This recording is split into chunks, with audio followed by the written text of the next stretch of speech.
মিঠা পানির সমুদ্র নেত্রকোনার বিস্তীর্ণ হাওর অঞ্চল এখন পর্যটকদের পদচারণায় মুখরিত। বর্ষার শুরুতে এখানে ছুটে আসছেন দেশের নানা প্রান্তের মানুষ। প্রাকৃতিক অপার সৌন্দর্যে মুগ্ধ হন পর্যটকরা। চারদিকে সুবিশাল জলরাশি, মাছ ধরার দৃশ্য আর হিজল করচের বনে সূর্যাস্ত সব মিলিয়ে এক ভিন্ন আবহ তৈরি করে নেত্রকোনার হাওরগুলো।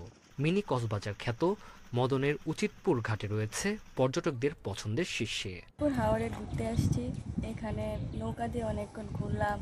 তারপরে এখানে পানির ঢেউ আর ঢেউ অনেক সুন্দর দেখতে। পানি কম থাকলে পর্যটকের আনাগোনাটা একটু কম, আর যেই পানি বেড়া যায় তখনই পর্যটনের আনাগোনাটা একটু বেশি হয়।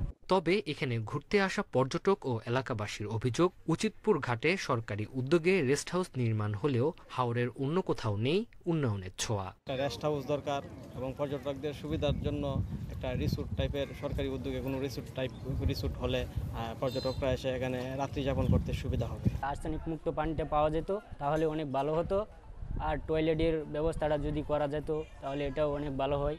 নিরাপত্তা নিশ্চিতে উচিতপুর ঘাটে পুলিশ ফাঁড়ির প্রস্তাবনার কথা বললেন জেলা প্রশাসক। এছাড়া হাওড়া অঞ্চলে পর্যটকদের সুবিধা নিশ্চিতে উদ্যোগ নেয়ার কথাও জানান তিনি।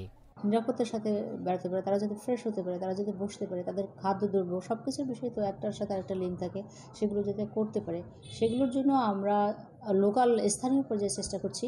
আর বড় পরিসরে আমরা মন্ত্রণালয়ে এই বিষয়গুলো আমরা অলরেডি আমি জানিয়েছি। নেত্রকোনার ৭ উপজেলায় ছোট বড় ৯৪টি হাওর রয়েছে। জুন থেকে নভেম্বর পর্যন্ত প্রায় ৫ লাখ পর্যটক আসেন হাওর ভ্রমণে।